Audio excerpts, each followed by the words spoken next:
In terms of China, more negative developments over the last couple of weeks. And we've seen this in terms of a long-term trend, really stretching back to the spring and summer of 2008 when locals were restive in both Tibet and Xinjiang province. And you saw the world's attention on those issues basically elicit a rather negative response from the Chinese, who saw this as kind of an international conspiracy to deny China the prestige it was hoping to accrue in terms of hosting the 2008 Summer Olympics.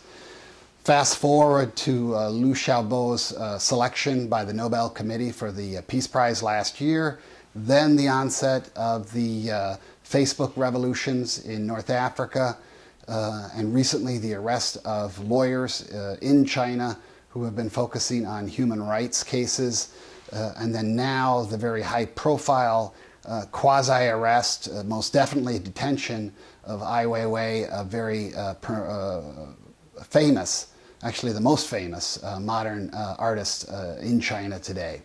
So this kind of long-term trend, increasingly targeting high-profile advocates of democracy, Ai Weiwei being one of them,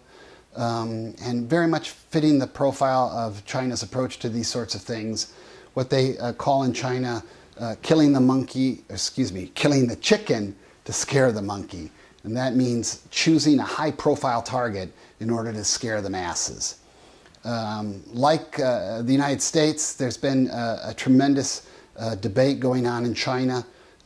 recently over how much China is exceptional versus how much it needs to adhere to global values like everybody else. And much like in the United States, those who advocate for global values tend to be more liberal, democracy-focused, and those who argue for exceptionalism tend to be more conservative and more nationalistic. So we would argue that this shift that's been going on inside of China for the last 18, 20, 24 months reveals a deeper rift within the party, and much of it is caught up with this ongoing succession, political succession, between the 5th generation of leadership and the incoming 6th generation of leadership. Now, kind of counterintuitively, you might assume that the incoming younger generation is more liberal and that the outgoing one is more conservative. But what we're actually seeing, and you can spot this in Premier Wen Jiabao's recent comments on the subject, you're actually seeing a lot of party elders making more liberal arguments on their way out the door, and you're actually seeing the incoming,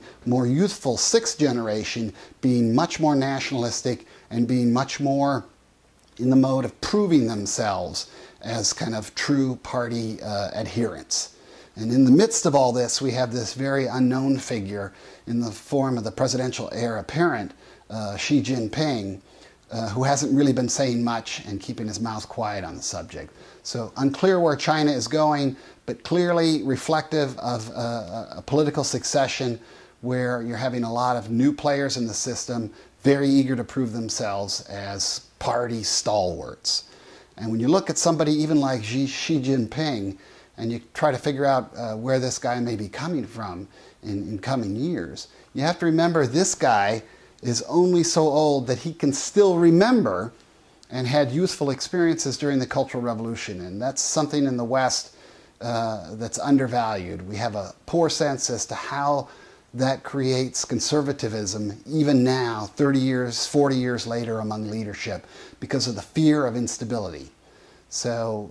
when you look at Xi Jinping in terms of his youth, he was arrested, put in jail several times because of his father's politics. This is the new incoming president of China, and we expect him to side with the conservatives on this question of should China become more like the West, more like the world, and embrace global values, or remain exceptional and focus on stability in its pursuit of economic progress.